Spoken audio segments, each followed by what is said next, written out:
Benito Mussolini fue el primer dictador fascista del mundo. Su glorificación de la violencia inspiró a Hitler. Mussolini utilizó el teatro político. Hitler le imitó. Mussolini soñó con restaurar el Imperio Romano. Hitler soñó con conquistas mundiales aún mayores. Juntos ambos dictadores empezaron una guerra mundial que dejaría 55 millones de muertos. No obstante, en la década de los 20 los líderes mundiales alabaron a Mussolini y al fascismo por hacer frente a los comunistas. El Papa dijo que había sido enviado por la divina providencia. Winston Churchill afirmó que Mussolini era el genio romano cuya triunfante lucha contra el comunismo había sido muy útil para el mundo entero. Esta es la historia de Mussolini y del fascismo, desde sus violentas raíces a su sueño imperial, desde sus desastres militares a su humillante final. Una historia contada por primera vez en color. Fascismo en color.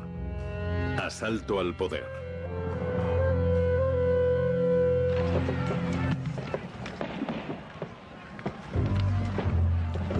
El fascismo se incubó en los campos de batalla de la Primera Guerra Mundial. Italia llevaba luchando desde hacía tiempo al lado de Gran Bretaña, Francia y Rusia en contra de Alemania y Austria. Tras 2 años de estancamiento y de brutal guerra de trincheras, el ejército italiano sucumbió en la batalla de Caporetto en 1917. De repente los austríacos irrumpieron a través de las líneas italianas, causaron un pánico absoluto y un gran caos. Gran parte del territorio que pertenecía a Italia se perdió, así como el territorio que Italia estaba luchando por conquistar en la Primera Guerra Mundial.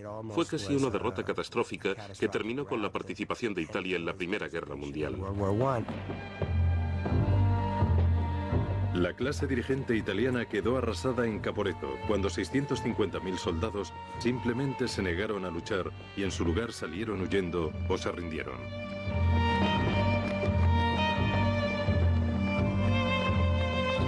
Entre los que retrocedieron desesperadamente se encontraba Ettore Ovaza, miembro de una rica familia de banqueros de Turín. Ettore había ido felizmente al frente junto con sus hermanos, creyendo, como tantas otras familias de clase media, que la guerra traería una Italia más gloriosa y revitalizada. Italia esperaba salir de la guerra con un imperio en África y un pie en el tablero de las naciones europeas.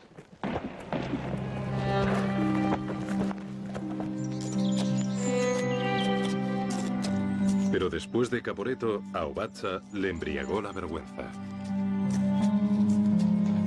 Iba cabalgando al frente de una columna de mi propia brigada, con la cabeza gacha, casi aturdida por la angustia, encajado con dificultad en la montura del caballo. Mi ayudante se colocó a mi lado, llorando, y me preguntó: ¿A dónde vamos, mi teniente? Se me endureció la mandíbula y rompí a llorar. Y entonces retrocedimos.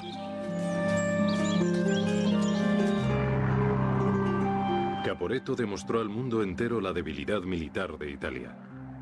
Parecía que estuvieran a punto de echar por completo a Italia de la guerra. La nación se enfrentaba a la ruina.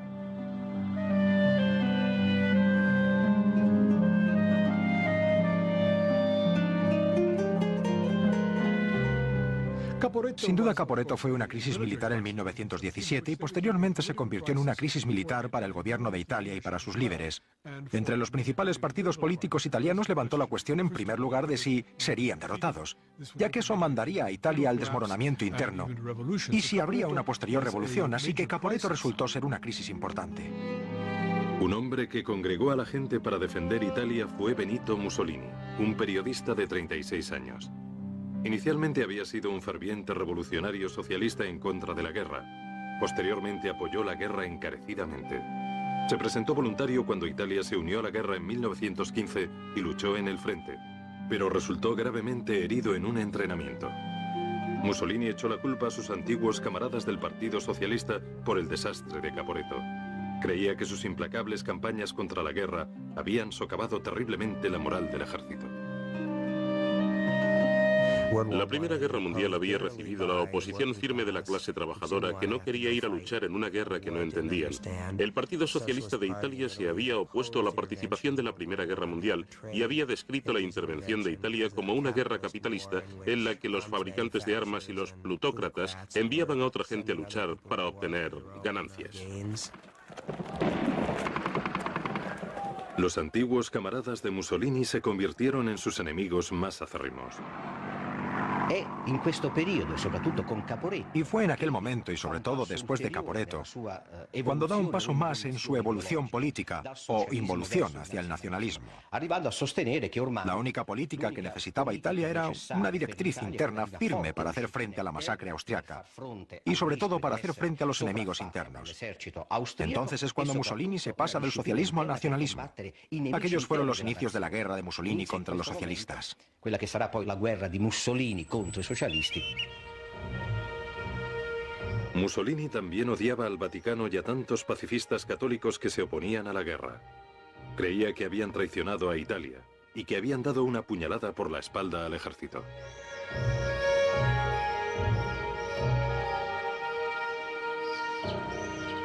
Fue una humillación tremenda para todos los patriotas, tremenda. Un gran fracaso militar. Y por supuesto echaron la culpa a los socialistas y a la propaganda católica por el fracaso. Dijeron, los enemigos de la nación han socavado la moral del ejército. Son traidores y deben ser destruidos. En Cremona, en el norte de Italia, el ferroviario Roberto Farinacci odiaba a los italianos que habían sido derrotados por el comunismo que acababa de subir al poder en Rusia. Italia está en peligro por unos terribles revolucionarios. La gente de todas partes está imbuida de falsas teorías. Insulta a Italia y canta alabanzas a Rusia. Antes de la guerra, Farinacci nunca había sido un extremista, al contrario que Mussolini. Era un socialista reformista, pero apoyaba firmemente la guerra. Luchó temporalmente, pero heroicamente en el frente antes de ser llamado de Cremona. Como ferroviario fue considerado un trabajador fundamental. La humillación de Caporetto convirtió a Farinacci en un violento nacionalista.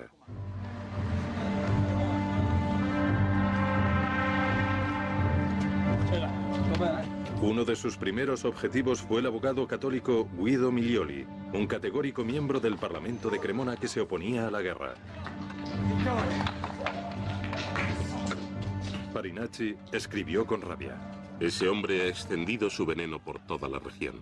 Ha incitado a las mujeres a sabotear la guerra, a soldados a tirar las armas y a la gente a levantarse igual que en Rusia. Se merecía más. Se merecía desaparecer para siempre.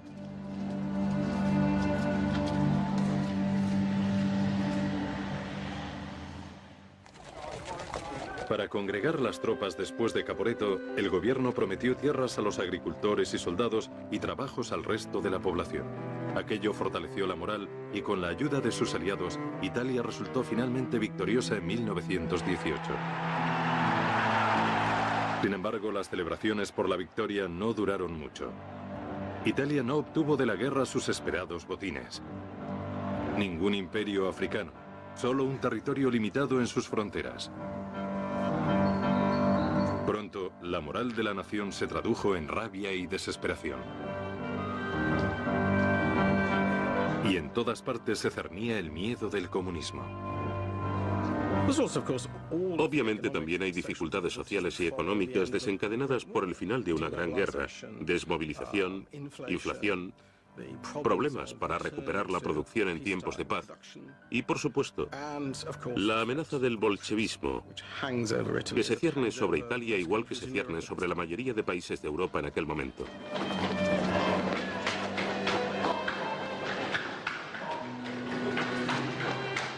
Ettore Obazza, el rico banquero turinés que había huido en masa de Caporetto, echó un vistazo a la ciudad que tanto quería y se enfureció por lo que vio. No vio a la sociedad disciplinada que quería, sino el horror potencial de una revolución comunista.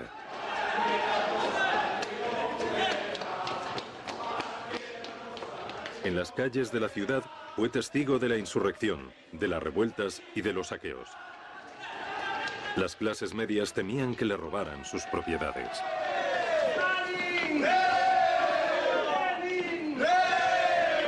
Europa estaba viviendo en un clima prácticamente de guerra civil después de 1918. Este también era el caso de Europa Central y también de la mayor parte de Europa Oriental.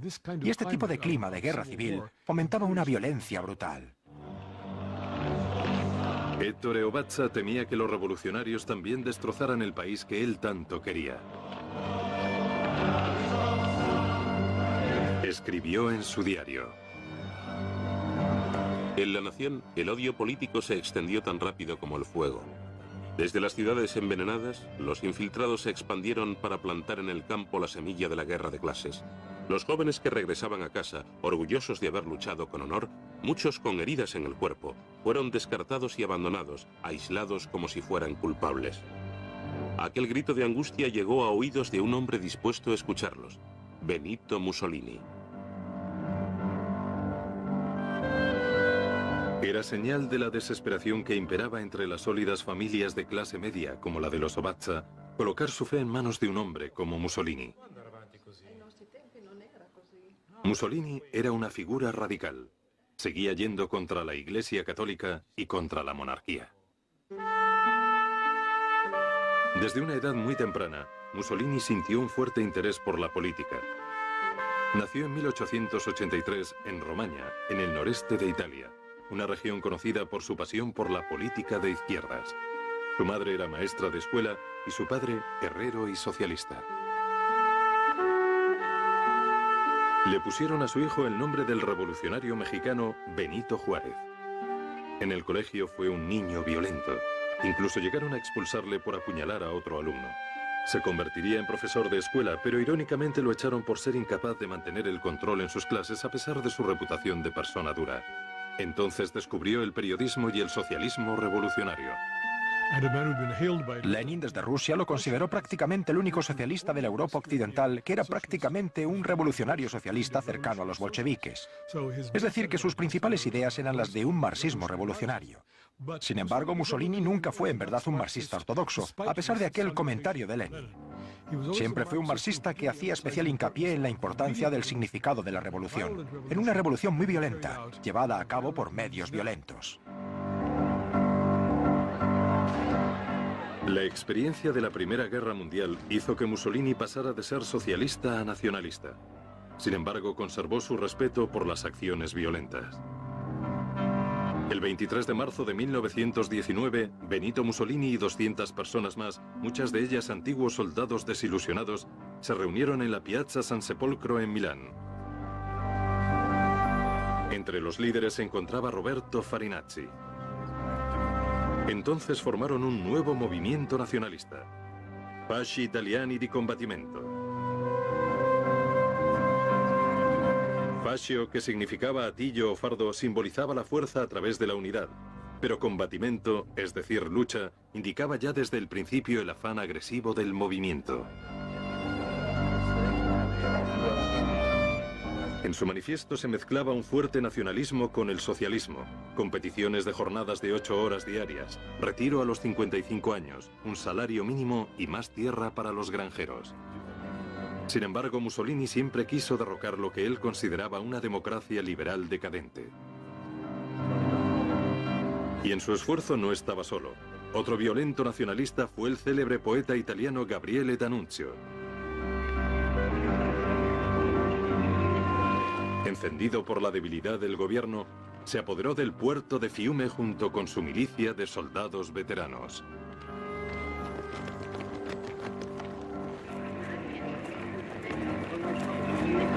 A pesar de su numerosa población italiana, Fiume había sido entregada al nuevo Estado de Yugoslavia después de la guerra, algo que enfureció a los nacionalistas italianos.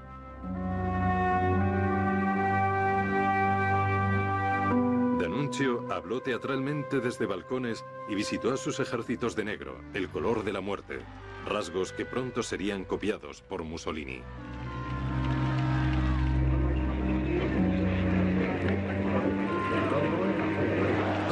En realidad, los primeros que llevaron camisas negras fueron, curiosamente, personas que no eran fascistas. Estaban implicados en lo que supongo que se podría llamar un episodio cómico operístico, la ocupación de la ciudad de Fiume a manos del gran poeta italiano Gabriele D'Annunzio, porque a sus seguidores se les denominó Arditi, que significa los osados. Los componían sobre todo tropas de asalto, gente que había sido tropa de choque en la Primera Guerra Mundial. Ellos fueron los primeros que empezaron a llevar camisas negras. Las fuerzas especiales de élite Arditi habían sido utilizadas para lanzar ataques sorpresas sobre las trincheras enemigas y se hicieron famosas por su lucha cuerpo a cuerpo. A Mussolini le encantaba su ataque directo y violencia. Para él, el verdadero espíritu del fascismo. Representáis a la admirable y luchadora juventud de Italia. El brillo de vuestros cuchillos y el rugido de vuestras granadas impondrá la justicia sobre todos los desgraciados que quieren dificultar el progreso hacia una Italia más grande. Los Arditi llevaban camisas negras, el simbólico color de la muerte. Tras el regreso de D'Annunzio a la poesía, formaron la espina dorsal del propio ejército violento fascista, los camisas negras. La importancia de los camisas negras es que son fundamentalmente un grupo de combate. El nombre del movimiento fascista es, por supuesto, Fasci di Combattimento, lo que significa grupos de combate, y eso es lo que eran principalmente y fundamentalmente eran eso. Eran grupos para luchar en la calle violentamente. En una reunión de veteranos celebrada en Turín, Ettore Ovaza se unió con decisión a los camisas negras. Ettore Ovaza entra en el movimiento fascista como parte de un movimiento de veteranos que se reúnen para cuestionarse cómo podemos evitar que los actos tan horribles que están sucediendo destruyan el país por el que hemos luchado y que hemos ayudado a crear. Es decir, que fue una incorporación natural al movimiento fascista. No era nada extraño que judíos como Ettore Ovaza y su familia fueran fascistas. A pesar de ser nacionalistas violentos, los fascistas, al contrario que los nazis, no eran antisemitas y no creían en la superioridad de la raza.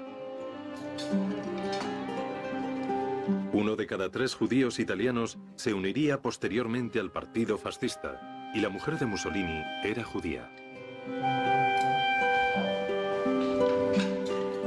Los judíos eran firmes nacionalistas, porque el Risorgimento, el movimiento nacionalista que unificó Italia en 1870, terminó con la persecución de los judíos y los liberó de sus guetos tradicionales. Los judíos alcanzaron la igualdad plena. Aquello permitió que el padre de Ettore abriera la banca Ovaza y que se convirtiera en un hombre rico y respetado. Ya como camisa negra, Ettore Ovaza apoyó el ataque fascista sobre quienes parecían estar destruyendo el país que él tanto amaba. Pero después de la guerra, no eran los fascistas quienes constituían la mayor amenaza para el Estado italiano. En los años 1919 y 1920, una revolución socialista parecía inevitable. Los huelguistas entraron en fábricas y los campesinos invadieron granjas. Aquellos 2 años se conocen como el Biennio Rosso, los años rojos. Parecía imposible detener el avance socialista. En septiembre de 1920, 500.000 de trabajadores ocuparon 300 fábricas de Milán. Las ocupaciones también se extendieron a otras ciudades. El gobierno liberal parecía paralizado conforme iba creciendo el número de militantes. En aquel momento podía haberse producido una revolución socialista según el modelo ruso, desencadenando revoluciones similares por toda Europa occidental. El problema con el Partido Socialista Italiano es que tenía una ideología revolucionaria, pero no un líder revolucionario. El marxista ortodoxo del Partido Socialista Italiano dijo: mirad, Italia no es todavía un estado capitalista industrial maduro y consistente. Tenemos que esperar. Y de hecho aquello se convirtió en su famoso eslogan: solo tenemos que esperar. Los socialistas estaban divididos entre hacerse con el poder a través de las urnas o a través de las balas. Sí, estaban ganando en las urnas, con mucho éxito, sobre todo a nivel local. Estaban llevando grandes secciones de la Italia septentrional y central, lo que para las élites locales constituía una revolución en sí. En las elecciones de 1919, los socialistas se convirtieron en el partido más numeroso del Parlamento.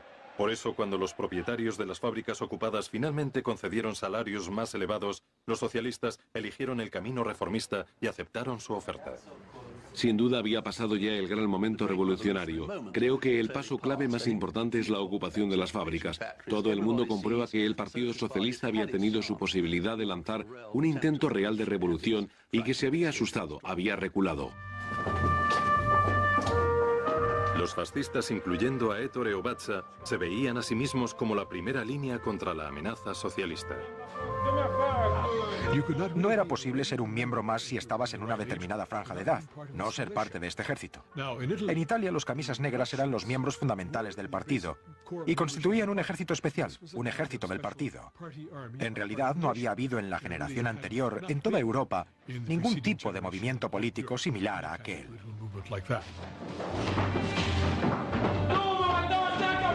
Obatza cumplió con su papel ayudando a destruir las oficinas de los sindicatos en Turín. Pero a pesar de que los fascistas estaban activos en las ciudades, el fascismo se convirtió en un movimiento de masas, para sorpresa de Mussolini, en las zonas rurales de la Italia central y septentrional.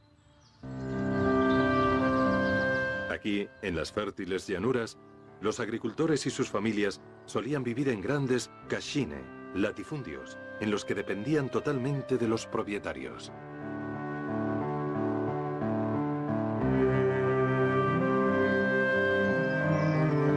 Durante siglos, apenas había cambiado su relación amo-siervo.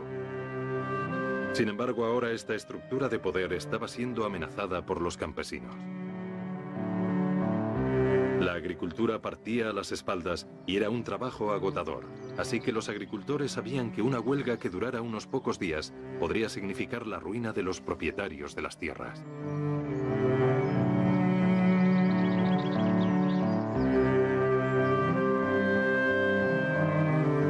Entonces, los propietarios de las tierras se convirtieron en aliados naturales de los fascistas en contra de los socialistas, quienes tenían la intención de establecer cooperativas de trabajadores para controlar la tierra. Pero los fascistas también ganaron el apoyo masivo de los 5 millones de campesinos que por primera vez habían comprado las tierras, cuando se produjo la caída de los precios tras el inicio de la Primera Guerra Mundial.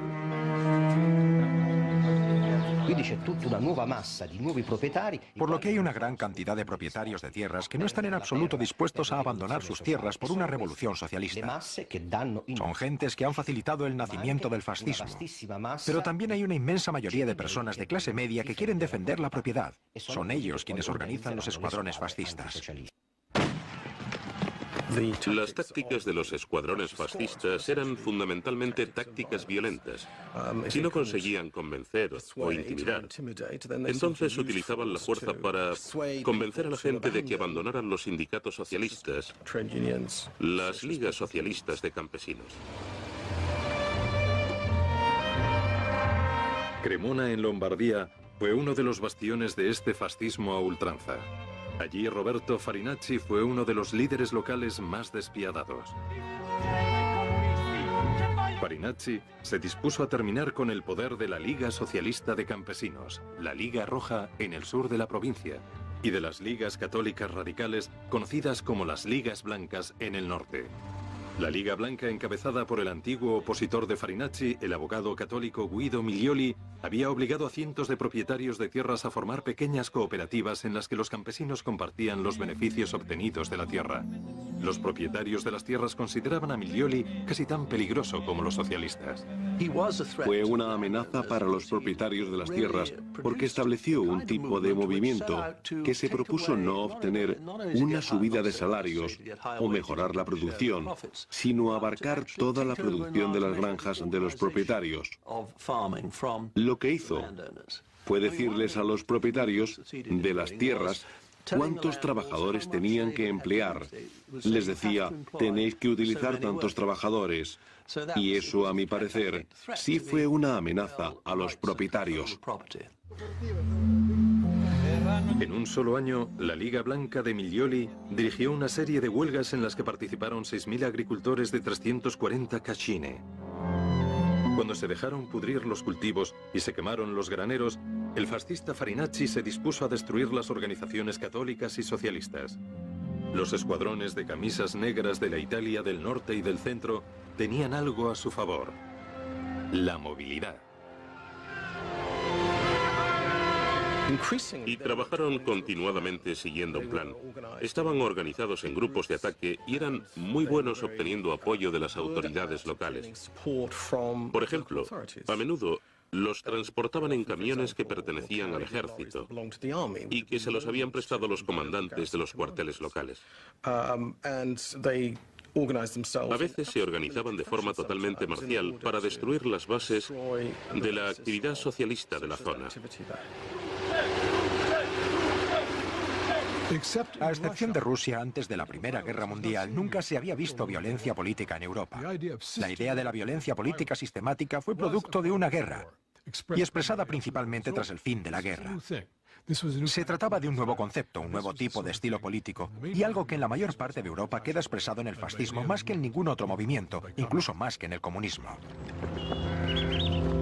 Los escuadrones de acción fascistas glorificaron la violencia por la violencia, pensando que era poderosa y purificadora. En poco tiempo, esta violencia dejó muerte a su paso. Milioli escribió: El primer mártir antifascista en la región de Cremona fue Giuseppe Pauli, un agricultor muy respetado que era querido y respetado por su trabajo y su integridad.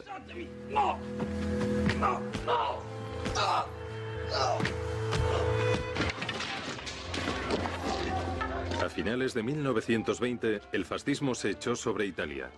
El lema de los camisas negras fue «Me ne frego», es decir, me importa un bledo. Creían que la vida era barata, como lo había sido en las trincheras.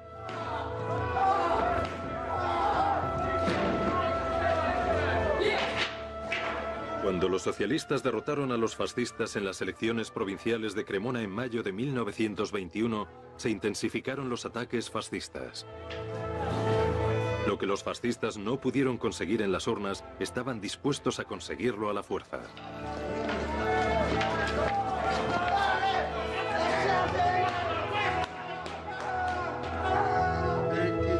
Una vez más, el líder católico Milioli resultó herido gravemente. A veces las víctimas de los camisas negras estaban en el lugar equivocado en el momento equivocado. A veces mataban a una persona por llevar un clavel, el emblema del Partido Socialista. Pero a menudo las muertes eran consecuencia de un terror sistemático planificado.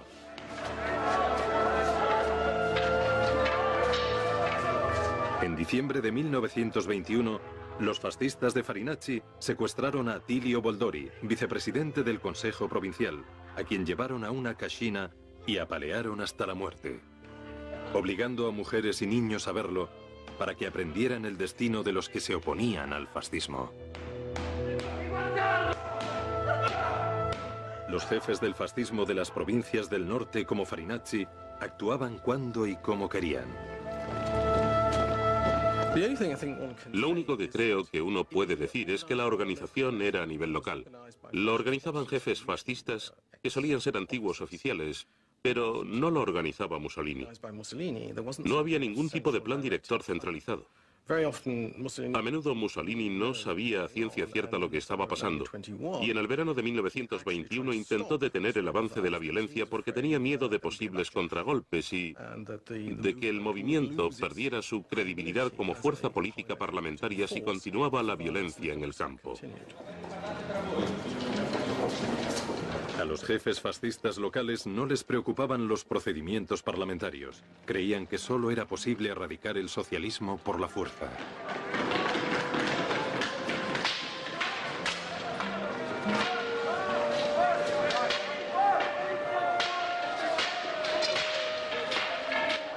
Farinacci no derrotó a los consejos socialistas en las elecciones de Cremona. Simplemente asaltó los ayuntamientos.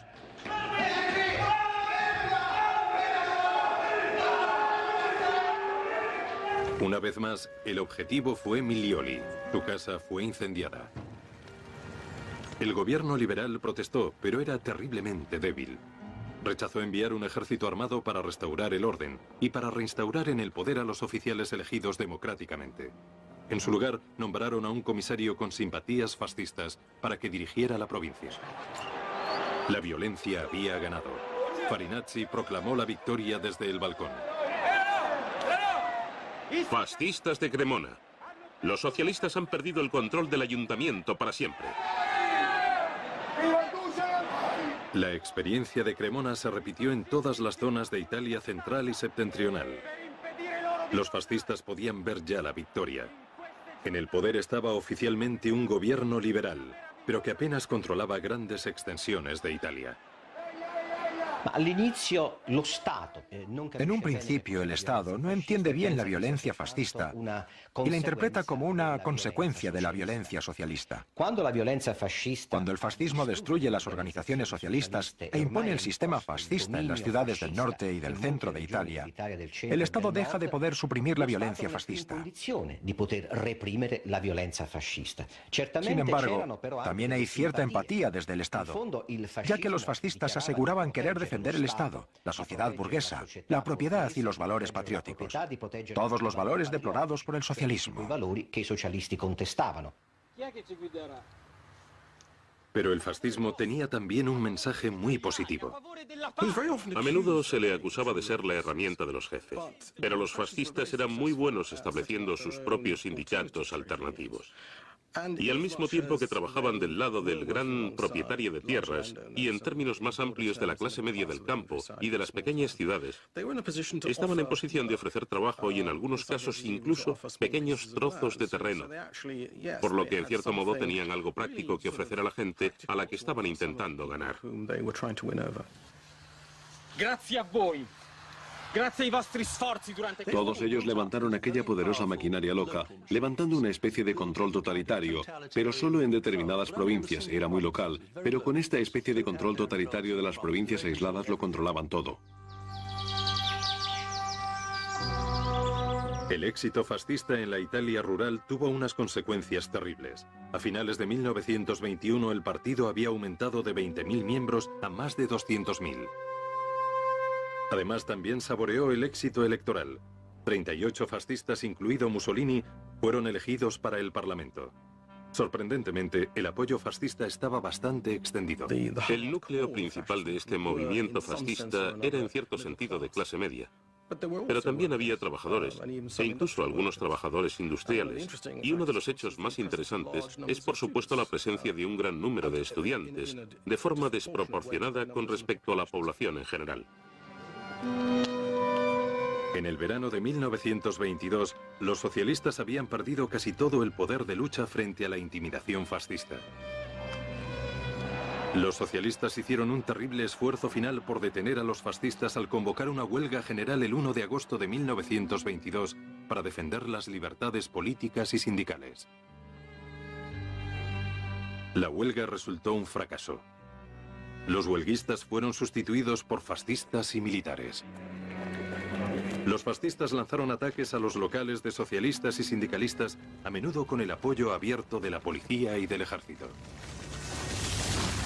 El periódico londinense The Times informaba: el fascismo ha demostrado ser viril, muy disciplinado, intrépido y preparado para las emergencias. Cuando se anunció la huelga general, Farinacci se apresuró en unirse a un ataque fascista en masa sobre los huelguistas de Parma, un bastión socialista. El ataque de los camisas negras fue dirigido por Italo Balbo, un jefe fascista local. Sabía que se enfrentaba a una tarea difícil.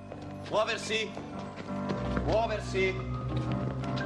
La ciudad ha permanecido casi inexpugnable al fascismo. La actividad empresarial, los servicios del Consejo y del Gobierno llevan 3 días detenidos.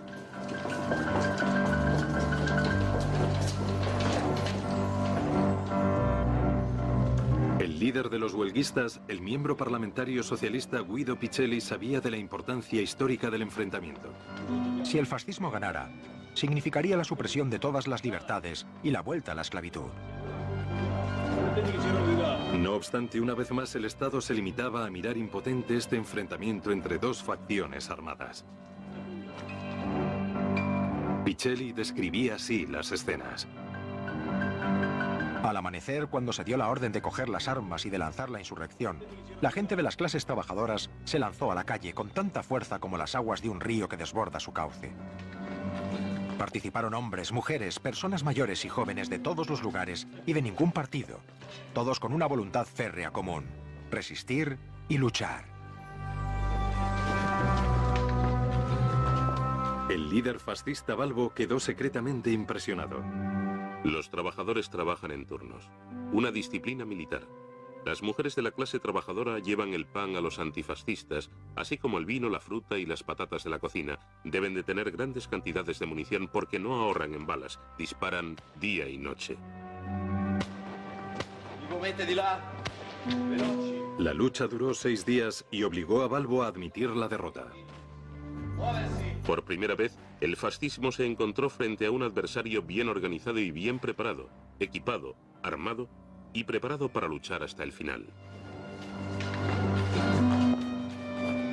Finalmente, Mussolini ordenó al líder fascista Balbo que se retirara, una retirada que se convirtió en una derrota aplastante. 39 fascistas resultaron muertos y 150 heridos. La victoria socialista demostró que el fascismo no era ni invencible ni inevitable. Esto lo vio claramente Picelli. Si estuviéramos organizados y fuéramos disciplinados, seríamos suficientemente fuertes para derrotar el fascismo 1000 veces más. Pero era un amanecer falso. Por toda Italia, los socialistas se cansaron de tantos años de guerras. La defensa de Parma fue el último intento socialista por desafiar abiertamente al fascismo en más de 20 años. Mussolini se percató de que tenía entre manos una oportunidad histórica de atacar. Los socialistas habían sido derrotados, el gobierno estaba debilitado y el ejército receptivo. Incluso parecía que el nuevo papa sonreía al fascismo.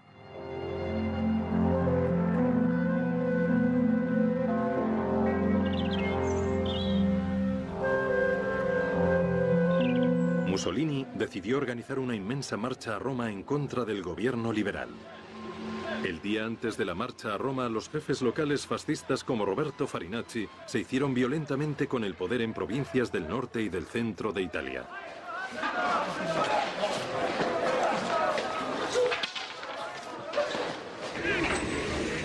El 28 de octubre de 1922, 25.000 camisas negras se congregaron en la capital para reclamar el poder. Fue una demostración impresionante de poder, pero todavía habría sido posible detener al fascismo.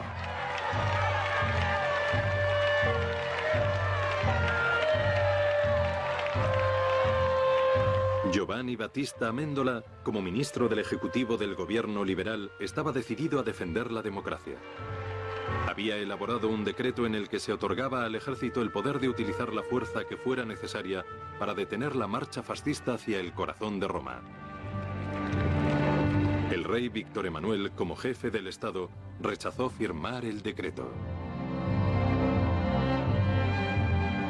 El principal instrumento de violencia en Italia era el ejército italiano. El liderazgo del ejército italiano permaneció obediente a la corona. Si el rey hubiese ordenado al ejército italiano eliminar a los fascistas, el ejército habría obedecido y los fascistas habrían sido eliminados. Al día siguiente, el rey invitó a Mussolini a Roma para formar un nuevo gobierno de coalición. Había comprobado que sus principales enemigos en Italia eran los socialistas y los comunistas, que querían la revolución, que querían derrocar a la monarquía.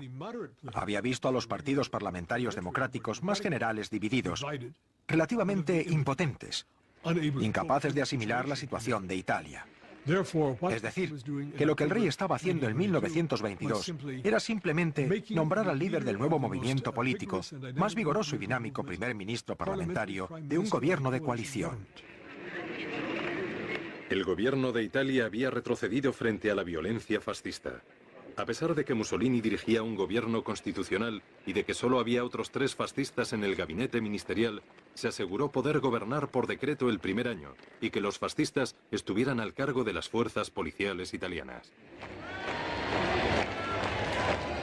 El rey había abierto sin querer la puerta a un Estado plenamente fascista bajo el liderazgo de Mussolini.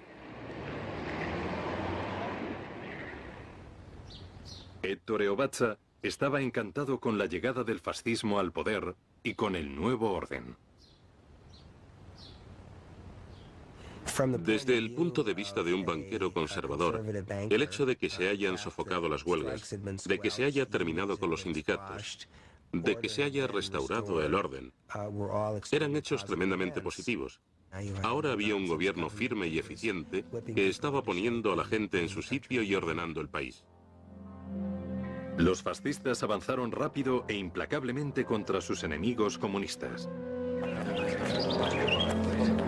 El cónsul británico en Turín quedó asombrado por el aperturismo de los fascistas. Los secuestros y los asesinatos en los barrios socialistas de la ciudad se llevaban a cabo metódicamente sin la más mínima interferencia de las fuerzas policiales de la Royal Constabulary. No se realizó ni un solo arresto. En todos los aspectos prácticos, se considera que los comunistas no quedan protegidos por la ley y sigue habiendo unos 20 socialistas y comunistas en la lista de proscritos que siguen siendo perseguidos para su ejecución.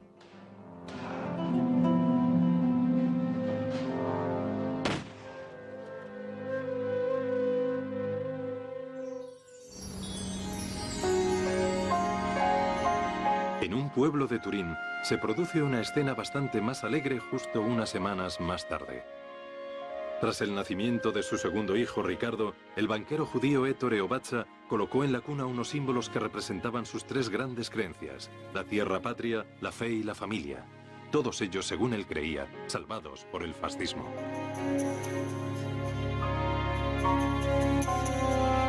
En la cuna en la que descansa mi hijo he colocado una bandera tricolor. Al lado del nombre de Dios, escrito en hebreo antiguo y sobre un colgante de plata, esta bandera tricolor atada con un lazo azul parece iluminar la habitación. En aquel momento, Ettore oyó una banda militar marchando por la calle tocando el himno fascista.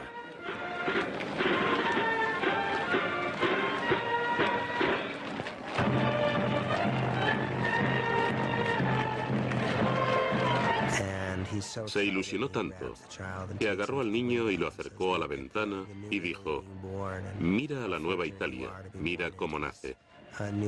Qué suerte tienes de nacer en este nuevo mundo. Eso te da una idea, un retrato humano del pensamiento sincero e iluso de un fascista judío en aquel momento. Ovaza y otros fascistas creyeron que su violencia estaba limpiando la nación.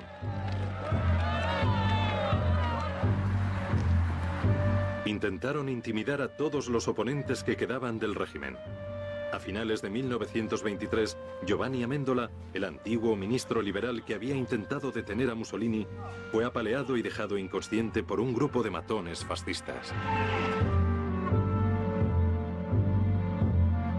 Cuando Mussolini se enteró de aquello, dijo: Bien, hoy tendré más hambre para cenar. Pero con tanta violencia, los fascistas siguieron siendo un partido de minorías y seguían sin tener un poder total. Queda por responder una pregunta fundamental, la pregunta del poder político a largo plazo. ¿Cómo cambiar verdaderamente la situación de un gobierno de Mussolini, que sería más bien un régimen fascista, que es lo que le mantendría en el poder porque no tenía proyecto? En el Parlamento, Giacomo Matteotti, un socialista moderado muy respetado, acusó a Mussolini de estar dispuesto a utilizar la fuerza si el resultado de las elecciones estaba en su contra. Un grito triunfante de sí salió de los diputados fascistas. Mussolini asintió con la cabeza. En las elecciones de 1924, entre una intimidación considerable, la coalición dirigida por el fascismo aseguró haber ganado el 66% de los votos. Sin embargo, en junio de 1924 se hundió en un escándalo sensacionalista por asesinato que amenazó con destrozarlo para siempre. Se trataba del caso Matteotti, el asesinato a manos de miembros del escuadrón del principal portavoz de la oposición socialista en el Parlamento, que había sido secuestrado y acuchillado hasta la muerte. Su cadáver apareció finalmente en los bosques a las afueras de Roma, un par de semanas más tarde. Aquel fue un crimen tremendo, atroz, que a ojos de muchos fascistas había cruzado la línea y creó una crisis política desde la base. El asesinato de Matteotti fue organizado por ayudantes cercanos a Mussolini.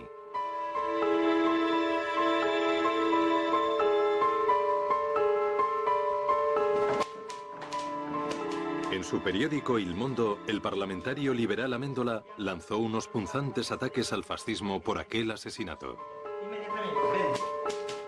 39 millones de italianos se arrodillaron al paso de Matteotti desde el lugar de su martirio hasta el lugar en el que reposará finalmente.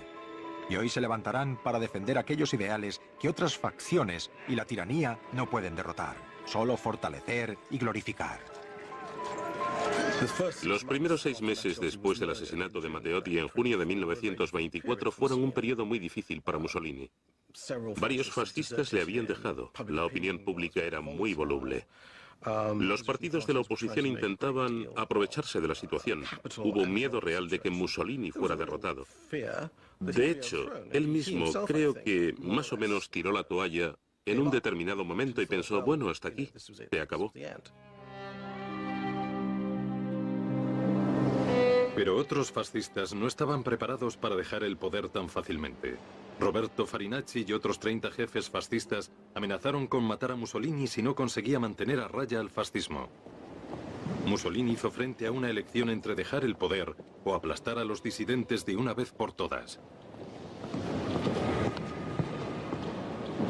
El 3 de enero de 1925, Mussolini entró con paso firme en el Parlamento.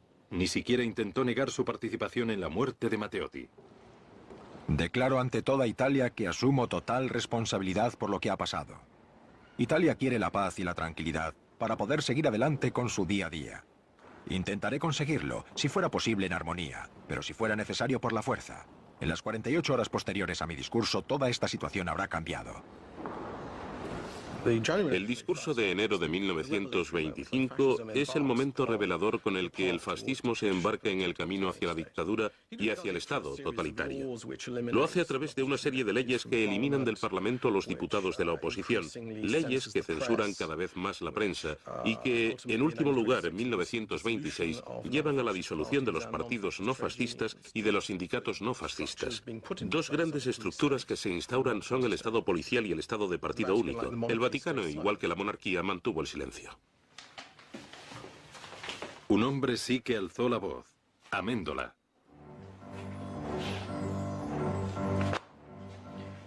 Al día siguiente, el periódico de Amendola, Il Mondo, decía: Este hombre, Mussolini, constituye un caso patológico no recogido en la Constitución. Todo está subordinado a su loca ambición.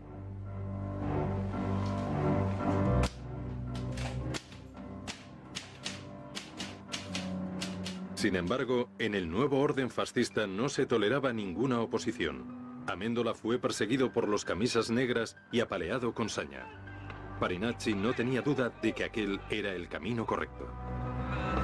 Creo que esto servirá como lección para evitar males mayores.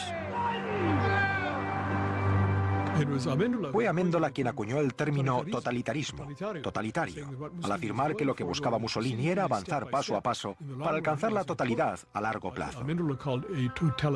Muchos llamarían a aquello una dictadura totalitaria, y él fue uno de los portavoces más eficaces de la oposición. Alguien que se negó a detener y a acallar, por eso era peligroso. Pero no tardó en ser silenciado. La paliza que recibió Amendola le afectó gravemente a los pulmones. El 7 de abril de 1926 moría por las heridas causadas. Tenía 44 años. En un insulto final, un grupo de fascistas cantó alegremente mientras destrozaban su casa después de morir este.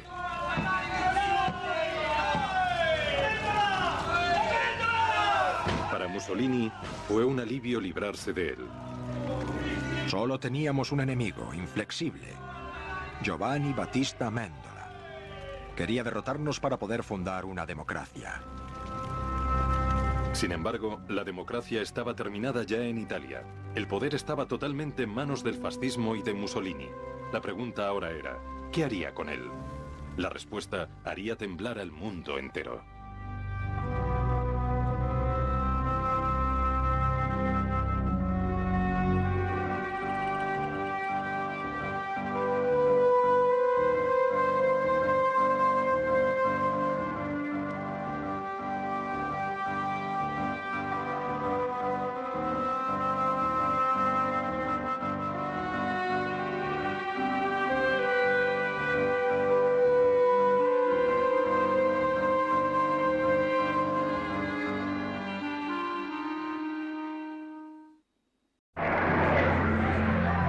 Mussolini y sus fascistas eran nacionalistas violentos que creían en el uso sistemático de la violencia. Los camisas negras fascistas atacaron a todos los que se oponían a ellos, como los liberales y los católicos. Pero su objetivo principal eran los socialistas, que amenazaban con una revolución como la rusa.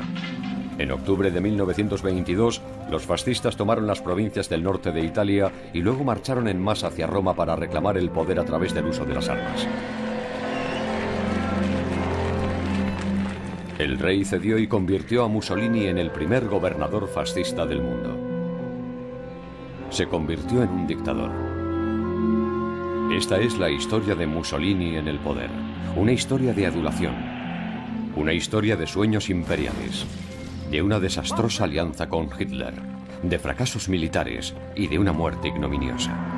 Todo contado por primera vez en color. El fascismo en color. Mussolini en el poder.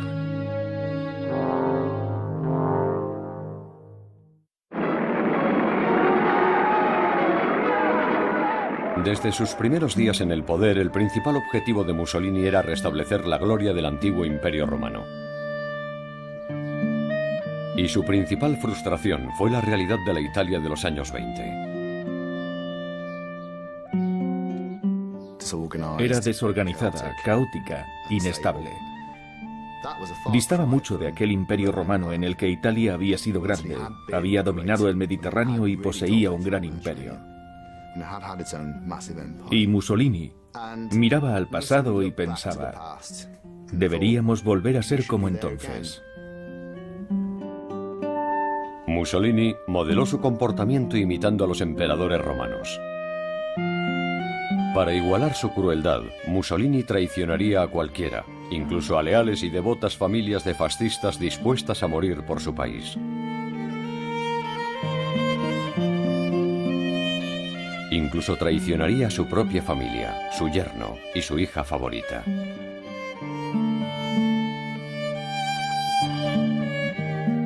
Una vez en el poder, Mussolini empezó a construir el primer estado totalitario del mundo, doblegando a todas las instituciones y a todo el pueblo y sometiéndolos a su voluntad. Para construir un nuevo tipo de italiano, Mussolini sabía que tenía que empezar por los jóvenes. En 1925, Mussolini decretó: el gobierno exige que los colegios se inspiren en los ideales del fascismo. Adesso bambini leggiamo una poesia di Giuseppe Zucca, Duce chiamaci. Se obligaba a los niños a creer, obedecer, luchar. Desde los 4 años se les presionaba para apuntarse a las juventudes fascistas que les proporcionaban armas de juguete y camisas negras. Duce, duce, chiamaci. Duce, duce, chiamaci. La voce degli eroi. Los poemas de los colegios enseñaban a los niños a estar listos para luchar por el fascismo cada vez que su líder los necesitara. La gran voce dei martiri. La gran voce dei martiri. En los colegios intentaban inculcarles el patriotismo e intentaban convencer a todos los niños de que patriotismo y fascismo eran lo mismo. No podían ser patriotas sin ser fascistas, ni ser fascistas sin querer a Mussolini. Todos los niños tenían que escribir redacciones sobre por qué querían a Mussolini o por qué Mussolini era el hombre más grande del siglo XX. Aparte de la propaganda para las masas, Mussolini también creó un estado policial represivo para hacer cumplir la obediencia al fascismo. Tenían una maquinaria muy poderosa, creada tanto por el partido fascista como por la policía estatal. Era una maquinaria muy efectiva en cuanto a la vigilancia, al espionaje. Había muy pocas cosas que se le escapara a la policía fascista, o a una de las muchas policías fascistas. Cada semana los cuerpos de policía realizaban un montón de intervenciones.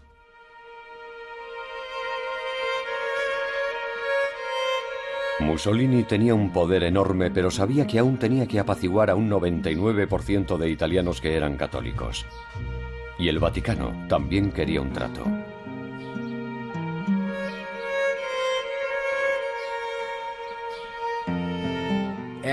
Como resultado del Risorgimento, la unificación italiana del siglo XIX, la Iglesia perdió su estatus y perdió sus propiedades.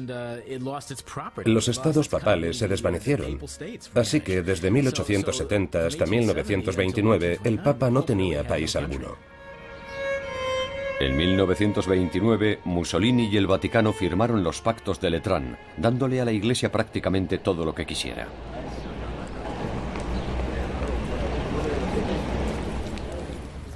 Los pactos de Letrán de febrero de 1929 fueron de los eventos más importantes de la historia del siglo XX en Italia. Para empezar, acabaron con la disputa entre Estado e Iglesia y reinsertaron el catolicismo en la sociedad italiana. Creo que cambió el equilibrio de poder entre la Iglesia católica en Italia y el Estado italiano. Al igual que la monarquía, el Vaticano prefería la realidad del fascismo a la amenaza del comunismo. El Papa asumió el control de la Ciudad del Vaticano como Estado soberano y recibió 1,75 billones de liras, principalmente en fondos del gobierno, en compensación por las pérdidas históricas.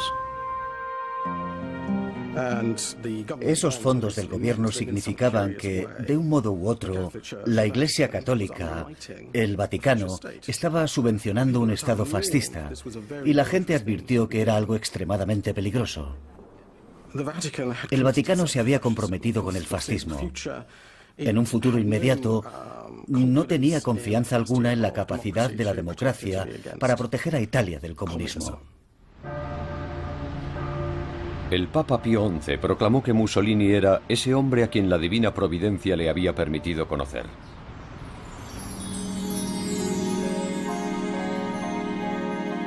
En 1929, los cabecillas de los veteranos de guerra judíos y sus representantes fueron invitados para conocer al líder entregado a Italia por la divina providencia. Muchos judíos le habían dado la bienvenida al fascismo como el renacimiento del Risorgimento, el movimiento nacionalista del siglo XIX que había unificado Italia y había liberado a los judíos de los guetos. Su líder era Ettore Obaccia, un rico banquero de Turín. Escribió con alegría sobre la experiencia en su diario. Nos dio la bienvenida con una ligera sonrisa. Estaba tranquilo, sentado en su mesa. Nos hizo señales para que nos acercásemos. Era la primera vez que veía el rostro del duce tan de cerca. Ettore, junto con sus dos hermanos, había luchado en la Primera Guerra Mundial y luego se alistaron en el nuevo partido fascista. Ettore se alistó en la milicia de los camisas negras y participó en sus actos violentos contra los socialistas. Conocer al duce era la consecución de un sueño para Ettore. Cuando oyó mi afirmación sobre la inquebrantable lealtad de los judíos italianos hacia la madre patria, Su Excelencia Mussolini me miró a los ojos y me dijo con una voz que me llegó directamente al corazón: nunca lo he dudado. In gamba. Grazie. Ettore se vio sobrecogido por una ola de emoción. Luego, Mussolini haría la vista gorda cuando los nazis enviaron a miles de judíos italianos a la muerte.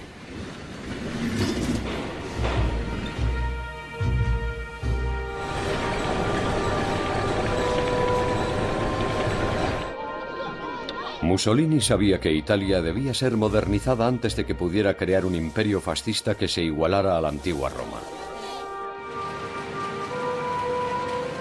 Los fascistas introdujeron una política de autosuficiencia en agricultura e industria. Unas impresionantes obras públicas fascistas para drenar pantanos y construir carreteras crearon muchos puestos de trabajo y eran inmensamente populares.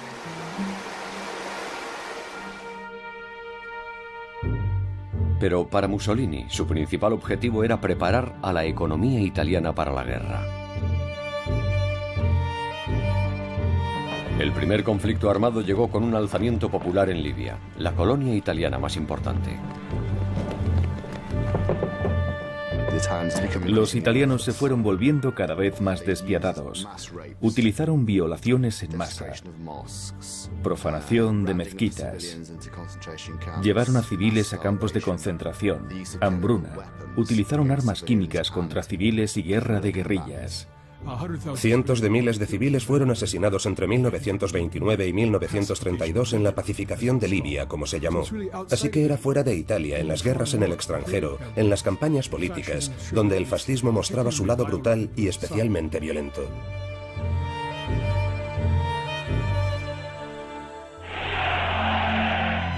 En 1933, Adolf Hitler se convirtió en el canciller de Alemania. Mussolini consideraba a Hitler como un colaborador de menor importancia que le había copiado en su llegada al poder, pero sentía celos del poderío militar de Alemania. Se dio cuenta de que la llegada de Hitler al poder iba a desestabilizar la situación en Europa. Esto abriría una ventana de oportunidad para actuar. Ettore Obatza, el banquero judío, tenía miedo de que este fuera un momento trágico para los judíos italianos. Pero para su alivio, Mussolini ridiculizó las teorías raciales de Hitler. Nada me hará creer que hoy en día existan razas biológicamente puras.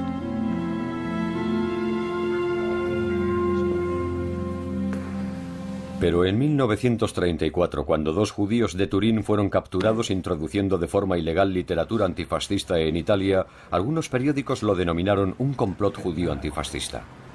Ettore sintió pánico temiendo el regreso de la persecución judía. Fundó su propio periódico para demostrar públicamente que los judíos eran patriotas y profascistas. Somos soldados. Somos fascistas. Queremos besar la bandera tricolor por la que siempre estamos listos para luchar y morir. No había un motivo inmediato por el que Mussolini y Hitler pudieran ser aliados, a pesar de que tenían algunas ideas en común. Primero se enfrentaron por Austria.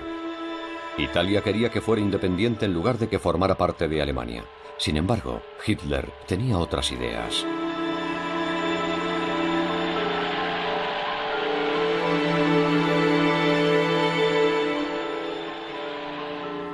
Si alguien lee la primera página de Mein Kampf, el infame libro de Hitler, lo primero que dice es que Austria debe volver a pertenecer a la madre patria. Y no era algo retórico, lo decía en serio. En 1934, Mussolini nombró a Galeazzo Ciano, su yerno, director de su oficina de prensa. Tan solo 4 años antes, Ciano había hecho el mejor movimiento de su carrera. Con 27 años se casó con Eda, la adorada hija de Mussolini. Esta relación acabaría en una tragedia familiar de intensidad shakespeariana.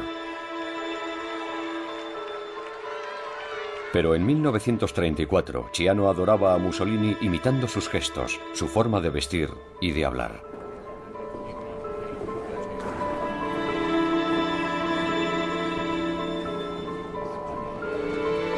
El primer trabajo de Ciano era ridiculizar al Führer. Después de que Mussolini se enfrentara a Hitler por Austria, Ciano dio instrucciones a los periodistas para que publicaran que Hitler era un loco determinado a comenzar otra guerra mundial. Pero los sueños imperiales del duce le llevarían inexorablemente a una alianza con el líder nazi. En 1935 las fuerzas fascistas invadieron Etiopía, la última nación independiente de África. Ciano estaba entre esa fuerza invasora de 600.000 soldados.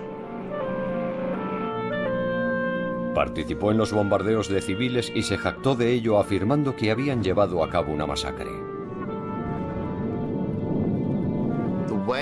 El modo que tuvo Mussolini de tratar el problema de Etiopía muestra lo calculador y despiadado que era ese hombre en realidad.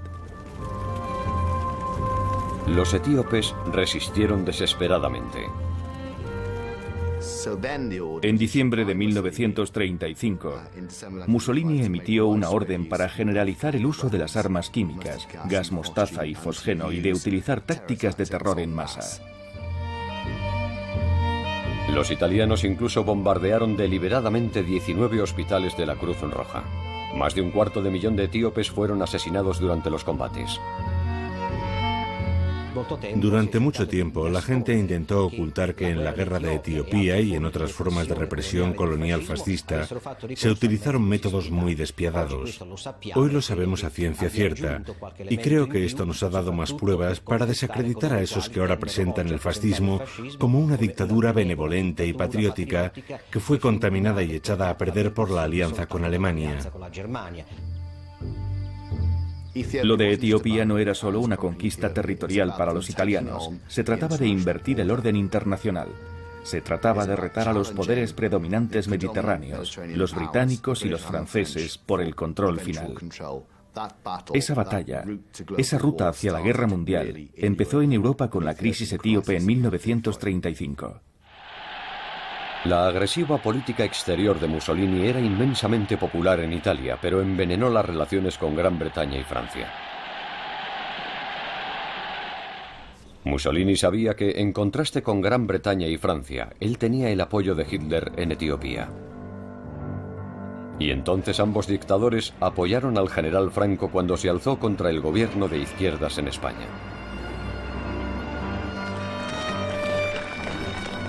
Mussolini envió a 80.000 soldados italianos a luchar con Franco en la Guerra Civil Española.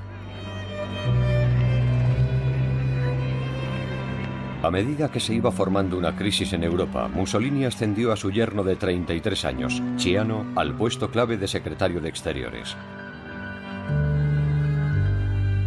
Pero cuanto más tiempo pasaba Ciano con los nazis, más temía por el futuro de Italia.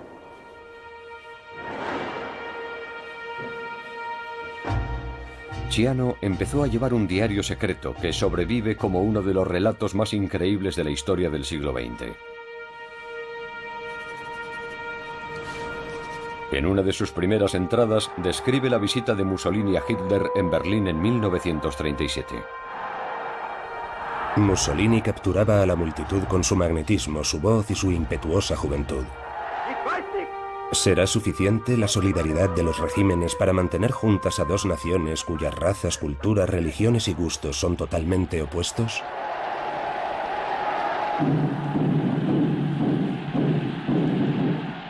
Pero incluso Ciano sabía que no había alternativa a los nazis si Italia quería retar el poder de Gran Bretaña y Francia. Hoy el eje Roma-Berlín es algo muy real y extremadamente útil. Los fascistas y los nazis le proporcionaron a Franco un apoyo militar impresionante, ensayando técnicas que perfeccionarían durante la Segunda Guerra Mundial. Una era el bombardeo de civiles para crear el caos en masa. Ciano se jactó de su efecto en Barcelona. El ataque completo duró solamente minuto y medio. Edificios pulverizados, tráfico interrumpido, pánico que se convirtió en locura. 500 muertos, 1.500 heridos.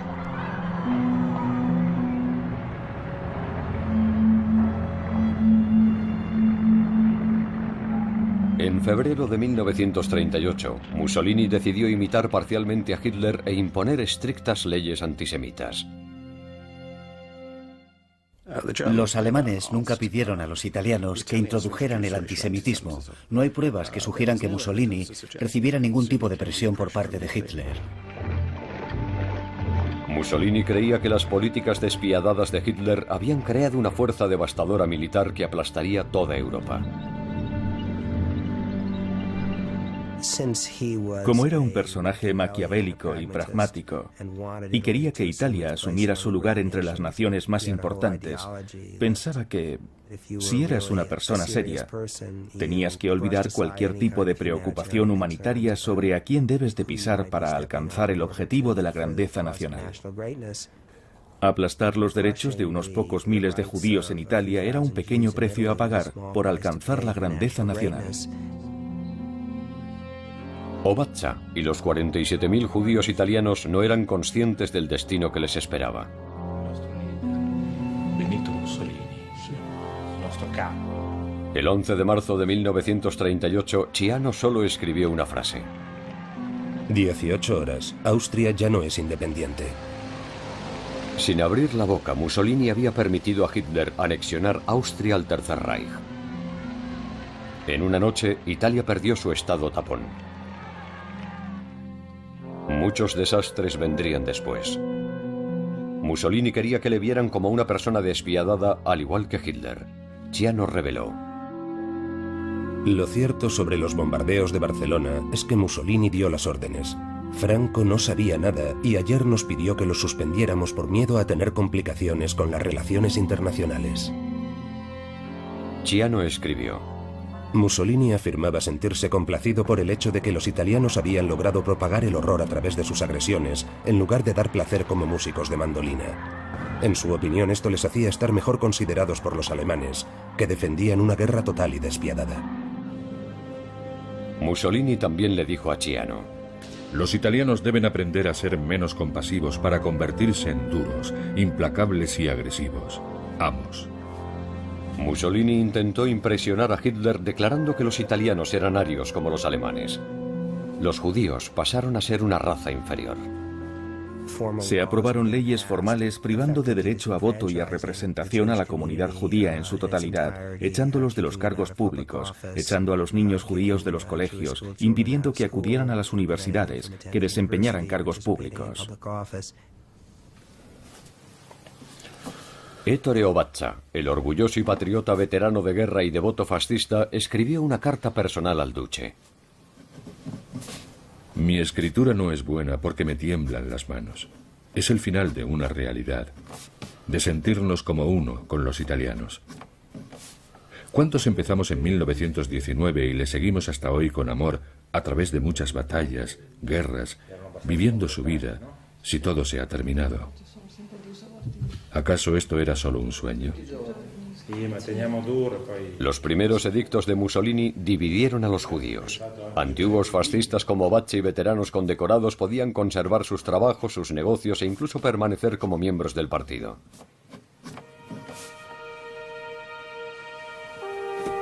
Mientras tanto, Hitler continuaba en el camino hacia la guerra. Ahora le había dado un ultimátum a Checoslovaquia: o nos entregáis las provincias germanoparlantes de los Sudetes u os invadiremos.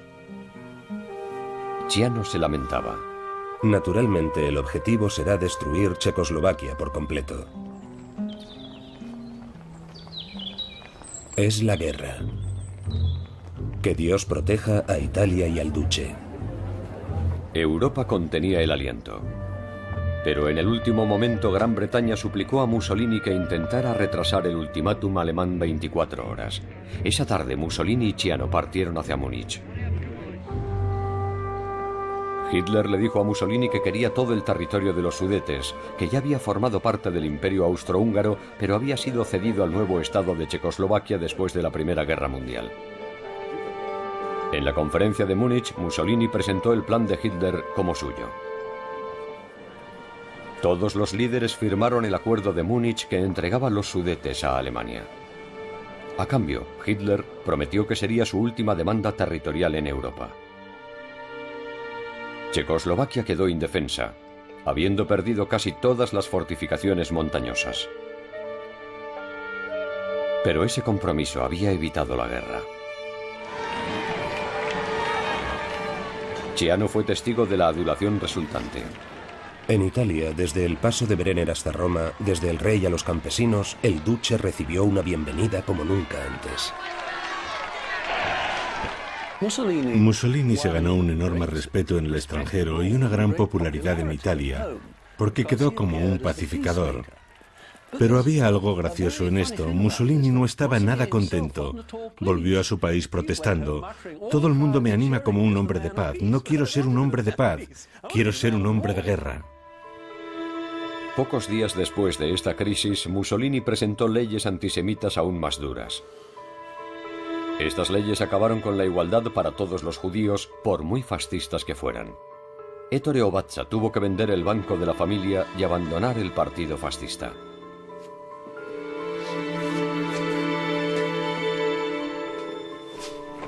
En marzo de 1939, Hitler rompió el acuerdo de Múnich. Las tropas alemanas penetraron en Checoslovaquia. Era la primera vez que ocupaban territorio no germanoparlante. Hitler no advirtió a Mussolini. Solo después fue cuando el embajador alemán Hess se lo dijo a Mussolini. El Führer agradece a Italia su inquebrantable apoyo. Mussolini se sentía frustrado. Cada vez que Hitler conquista un país me envía un mensaje. La marcha del fascismo parecía imparable, con Franco triunfando en la Guerra Civil Española. Para mantener el ritmo de Hitler, Mussolini tomó Albania en abril de 1939.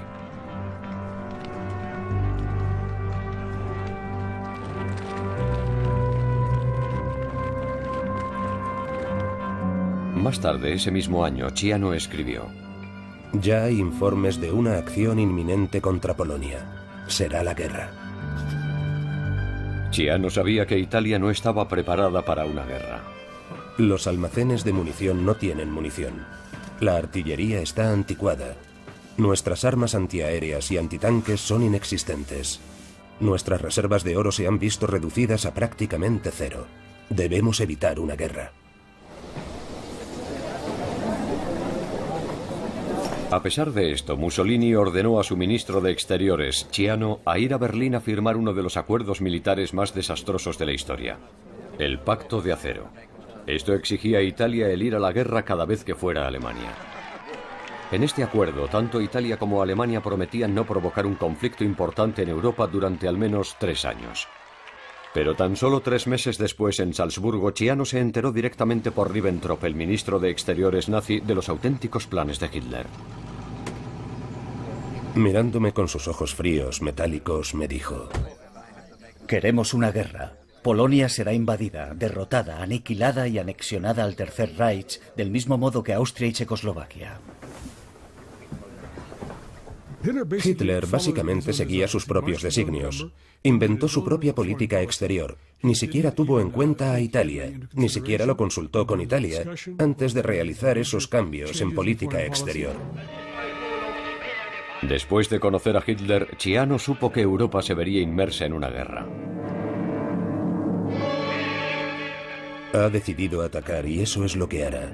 El destino de los demás no le importa en absoluto.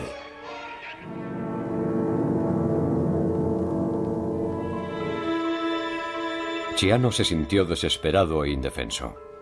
Vuelvo a Roma completamente disgustado con Alemania y con sus líderes. Nos han traicionado y nos han mentido. Pero ni siquiera Ciano pudo haber imaginado lo que vendría después. Hitler sorprendió a Italia con un golpe maestro político. Firmó un pacto de no agresión con los soviéticos que, en secreto, dejaba fuera a Polonia. 5:25 de la mañana. Alemania ataca Polonia. 11 de la mañana. Gran Bretaña declara la guerra a Alemania. Ciano se esforzó al máximo para evitar que Mussolini les llevara a la guerra. La idea de unirse a los alemanes le atrae, pero debo luchar hasta el final. Si no, significará la ruina del país, la ruina del fascismo y la ruina del mismísimo Duce. Mussolini le dijo a Ciano: Los italianos, después de haber escuchado mi propaganda belicista durante 18 años, no pueden entender cómo puedo ser el heraldo de la paz. Ahora Europa está en llamas. Creo que Mussolini siempre vio la incapacidad de Italia para entrar en guerra en 1939 como un fracaso, como algo que le avergonzaba. Pero era, en términos internacionales, un revolucionario. Era un hombre con una misión. Tenía que dejar su impronta en la historia haciendo grande a Italia, o haciéndola aún más grande, y no podía hacer eso sin una guerra. A medida que los alemanes avanzaban por la Europa democrática en 1940, Mussolini ya no era capaz de contenerse. Declaró la guerra a Francia y a Gran Bretaña. Ciano escribió: La aventura comienza. Que Dios ayude a Italia. Lo más horrible, el peor motivo de todos los que dio Mussolini para ir a la guerra fue: necesitamos varios miles de muertos para poder sentarnos en una mesa de conferencias. Él creía que tendría que ser así. En el primer mes, el ejército italiano no hizo ningún progreso en su invasión de Francia. Mussolini culpó a sus soldados en lugar de culparse él mismo. Lo que me falta es el material. Incluso Miguel Ángel necesitaba mármol para hacer estatuas. Si solo hubiera tenido arcilla, no habría sido nada más que un alfarero. Mussolini planeaba llevar una guerra paralela en alianza con Alemania. Mientras Hitler iba tomando territorios al norte de los Alpes, él los iría tomando por el Mediterráneo.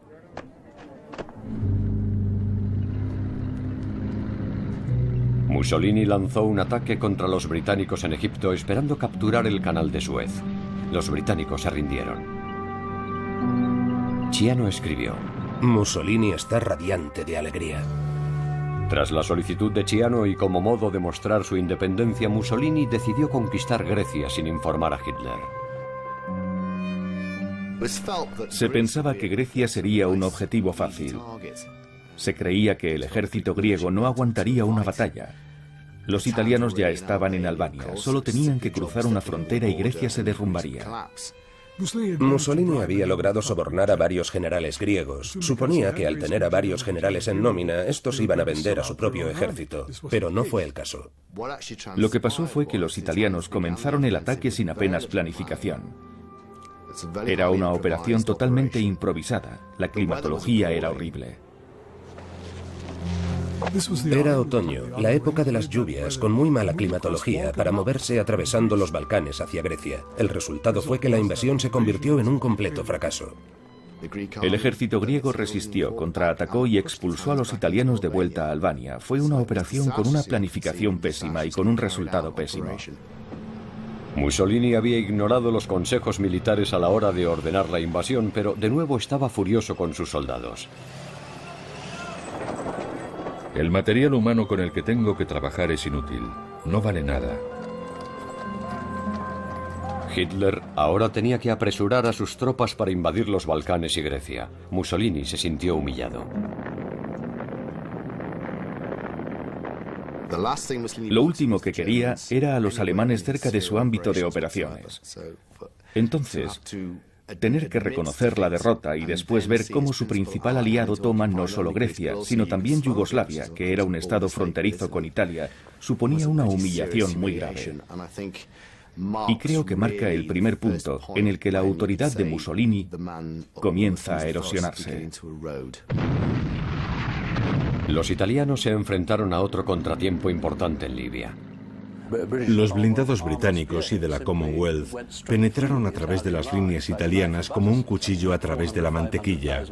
Tomaron 400 o 500 prisioneros en muy poco tiempo. Esto demostraba que los italianos no eran capaces de llevar una guerra moderna. Ahora desempeñaba un papel secundario ante su aliado, la Alemania nazi. Y esto iba empeorando con el paso del tiempo. En cada lugar donde luchaba Italia, el resultado era siempre de derrota. De ahora en adelante, Mussolini está completamente en manos de Hitler. A las 3 de la mañana del 22 de junio de 1941, Mussolini se despertaba con la comunicación del ataque alemán sobre la Unión Soviética. No había habido ningún tipo de consulta ni aviso. Mussolini se sentía enfadado y humillado. Ni siquiera yo me atrevo a molestar a mis sirvientes por la noche. Pero los alemanes me obligan a saltar de la cama a cualquier hora sin la menor consideración. Alemania era ahora el socio dominante del eje. Los italianos se sentían indefensos. La gran duda en Italia era: ¿quién es el enemigo en realidad? El dicho popular en las calles era: si Inglaterra gana, perdemos, pero si Alemania gana, estamos perdidos. Mussolini compartía las mismas sospechas. Le dijo a Ciano amargamente: ahora me pregunto en serio si una victoria inglesa no sería mucho más deseable para nuestro futuro que una victoria alemana. Por toda Italia había una gran escasez de comida. Pero Mussolini no sentía ninguna simpatía por su hambriento pueblo. Yo os digo que en primavera habrá aún menos raciones. Y esto me alegra, porque por fin veremos signos de sufrimiento en los rostros de los italianos, que serán muy valiosos para nosotros en la mesa de paz.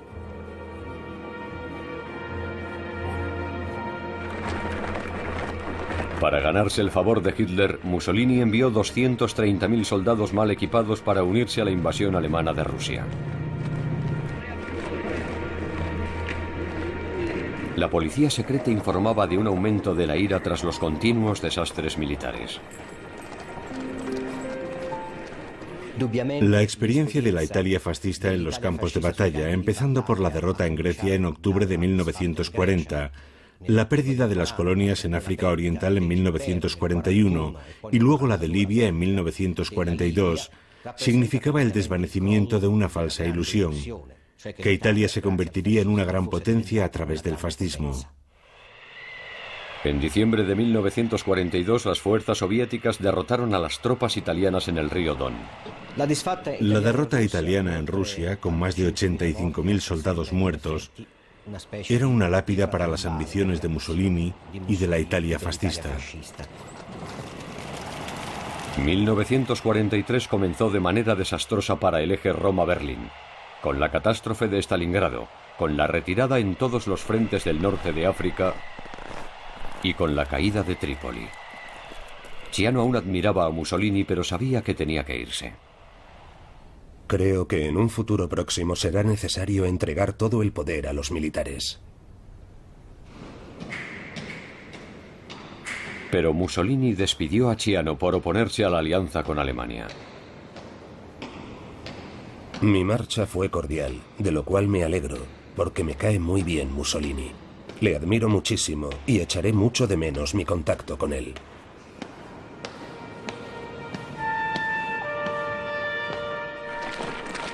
Las derrotas italianas aumentaron en 1943 con rendiciones en masa ante los aliados en el norte de África. Cuando las fuerzas aliadas aterrizaron en Sicilia, 12.000 más se rindieron sin efectuar un solo disparo. 3 años de desastres militares habían destruido las bases del fascismo italiano. Por fin, el 25 de julio de 1943, Mussolini fue derrocado por un grupo de fascistas que luego le entregaron el poder constitucional de vuelta al rey. El Duce, el dictador de hierro, era un hombre roto. Casi se podría decir que estaba deprimido, tal vez no clínicamente, pero creo que había algo de apatía en su conducta. Creo que en ese momento sintió que había perdido la partida y que su caída era casi inevitable. Para horror de Mussolini, uno de los líderes de la rebelión era Ciano, su mismísimo yerno que había estado de su lado como ministro de Exteriores durante 6 tumultuosos años. Esto puso en marcha una terrible tragedia familiar, un eco de la tragedia nacional que estaba a punto de cernirse sobre Italia.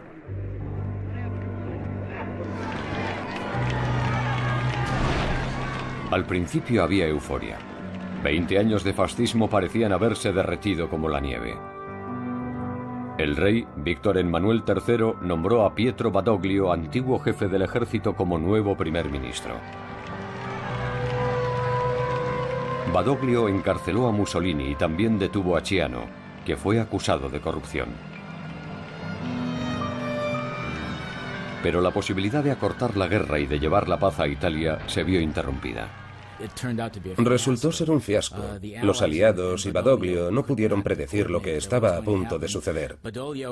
Badoglio y el rey se retiraron y dejaron Roma para dirigirse hacia el sur. Antes de ponerse en manos de los aliados, el rey anunció que Italia había cambiado de bando.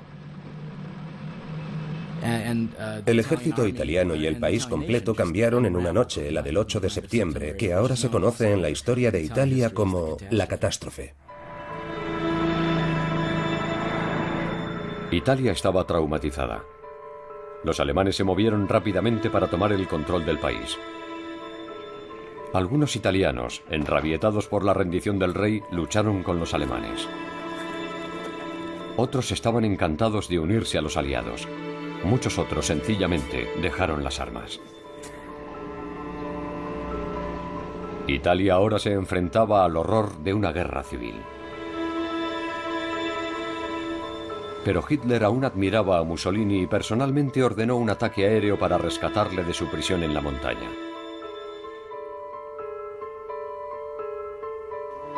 Hitler puso a Mussolini como jefe de un nuevo gobierno fascista, la República Social Italiana o República de Salò, en la Italia del norte ocupada por los alemanes. Eran marionetas, el gobierno era un títere según el cual Mussolini técnicamente gobernaba el país, pero en realidad seguía órdenes de los alemanes. A medida que Italia se hundía en el caos y en una guerra civil, la familia Obaccia huyó de Turín y se dirigió a un hotel cerca de la frontera suiza. Con Ettore estaban su mujer Nela, su hijo Ricardo y su hija Elena.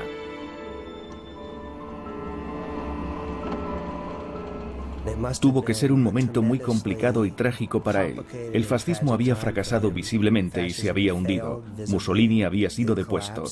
Y los sueños de grandeza no se habían correspondido con la realidad. Y él, personalmente, lo había sacrificado todo por esta causa que ahora había fallado. Llevaban con ellos oro, joyas y divisas. Sin saberlo, Ettore los adentraba en un mundo muy peligroso. En aquel momento había todo tipo de personajes sin escrúpulos que se dedicaban a sacar dinero de la desesperación de mucha gente que intentaba cruzar la frontera y entrar en Suiza. Ricardo estaba en edad militar y Ettore tenía miedo de que le capturaran, así que buscó un guía de montaña para que pasara a Ricardo a Suiza. Ettore le dio a su hijo 50.000 francos suizos. Unos días después, los Obaccia estaban disfrutando de una comida juntos hasta que unos miembros de la Gestapo se sentaron cerca de ellos. La tensión llenaba la sala.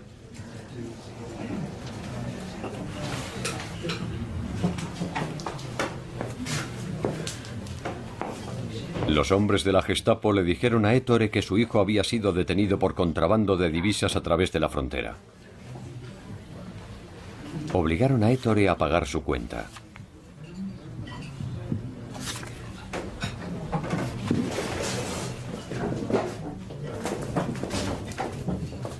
Los tres fueron trasladados a un colegio controlado por las SS.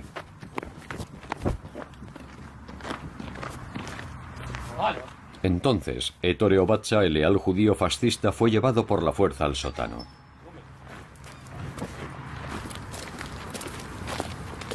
Madre e hija le siguieron, ahora tranquilas, incluso sonriendo, como si les hubieran asegurado que no le pasaría nada malo a su familia. Pero una vez dentro, los tres fueron brutalmente ejecutados. Increíblemente cortaron sus cuerpos en pedazos, encendieron un fuego y empezaron a quemarlos ahí mismo en el colegio. Es una de las extrañas y extraordinarias ironías que entre las primeras víctimas de la ocupación alemana de Italia estuvieran unas de las personas más leales al fascismo. Ettore fue de los primeros, pero habría muchos otros. Los alemanes ocuparon Roma. Inmediatamente enviaron a 5.700 judíos a campos de exterminación. Otros 615.000 italianos fueron enviados a hacer trabajos forzados en Alemania. Mussolini, a quien los alemanes habían puesto como líder del gobierno de la República de Salò en el norte de Italia, no dijo nada. Este nuevo fascismo era más brutal que nunca. Era un partido fascista muy enrabietado por el golpe contra Mussolini el 25 de julio, enrabietado por la rendición del 8 de septiembre, enrabietado por la idea de que el régimen había sido demasiado tolerante con los fascistas moderados o con los italianos no fascistas, y por tanto requería más severidad y más violencia. Uno de los primeros en sentir su ira fue Ciano. En prisión esperaba la venganza de su suegro, al que había ayudado a deponer. Escribió la última entrada en su diario secreto. El resto del diario ya había sido introducido en Suiza por su mujer. La política de Berlín hacia Italia no fue nada más que una red de mentiras, intriga y engaños. Nunca nos trataron como aliados, sino como esclavos.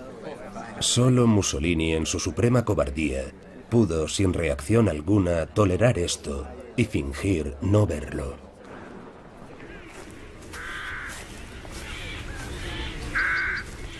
Entonces Mussolini demostró que Ciano tenía razón. Pudo haber salvado a su yerno tal y como su hija le suplicó, pero eso habría mostrado debilidad delante de sus amos alemanes.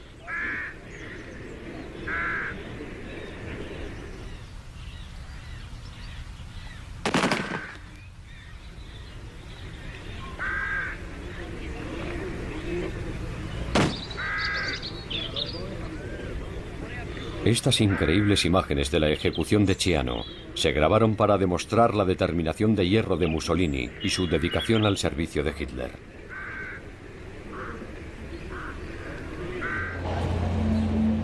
En 1944 quedaba claro que el Eje había perdido la guerra. Aún así, 250.000 de italianos se alistaron al nuevo partido fascista republicano de Mussolini, demostrando el atractivo del fascismo.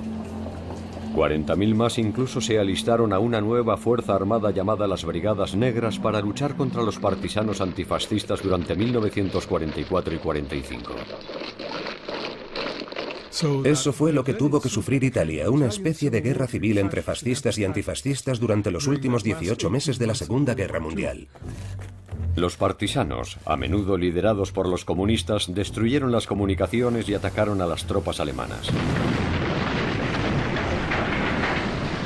En venganza, las SS alemanas, apoyadas por las Brigadas Negras, llevaron a cabo una campaña brutal de represión que llevó a la masacre indiscriminada de miles de civiles, a menudo mujeres y niños.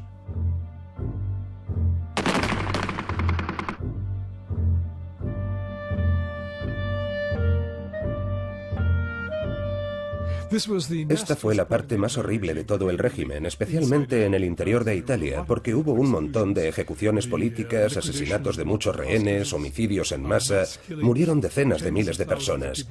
Eso fue de lejos el peor aspecto del régimen dentro de Italia durante el periodo fascista. Pero sobre todo era una lucha por el futuro de Italia. Por supuesto, los partisanos se veían como una fuerza liberadora de Italia de la ocupación alemana, del control alemán. Pero también veían todo como una guerra contra la restauración del fascismo. También se pretendía utilizar la resistencia armada para preparar un futuro posfascista, un futuro posguerra que fuera comunista y revolucionario. El 27 de abril de 1945, Benito Mussolini, su amante Clara Petacci y varios líderes fascistas fueron atrapados por los partisanos. Irónicamente, el hombre que había llegado al poder como la figura que iba a detener el comunismo fue abatido por un comunista. Fue abatido por el fuego de una ametralladora disparada por un líder partisano comunista. Fue algo muy dramático, muy brutal. Y luego su cadáver y el de Clara Petacci fueron colgados por los pies en la Piazzale, una de las plazas de Milán. Eso puede parecer horrible e injustificado, pero también deberíamos decir que fue una especie de represalia simbólica, porque los fascistas habían colgado a muchos partisanos en esa misma plaza. Mucha gente pensó, esto parece el final del fascismo, pero probablemente no lo era. El fascismo iba mucho más allá de Mussolini, su novia y otros pocos líderes colgando de una gasolinera. Una vez que los aliados tomaron Italia, Occidente vio al comunismo de nuevo como una amenaza mucho mayor que el fascismo italiano. Jueces, funcionarios, líderes militares e incluso jefes de policía que habían servido bajo el fascismo fueron repuestos en silencio en sus funciones. Y el fascismo como fuerza política no murió con Mussolini.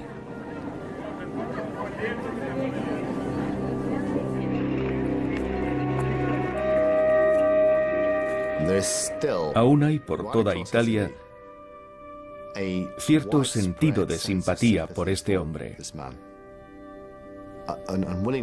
La gente acepta que tal vez hiciera algo más que programas de empleo público, construcción de carreteras y construcción de pantanos. Hizo mucho más que eso. Pero la violencia en la guerra, la ideología revolucionaria, su intento de revolucionar Italia y de convertirla en una sociedad más marcial, más agresiva, provocó, no lo olvidemos, la muerte de 55 millones de personas. Nunca olvidemos la responsabilidad que tuvo Mussolini en la Segunda Guerra Mundial.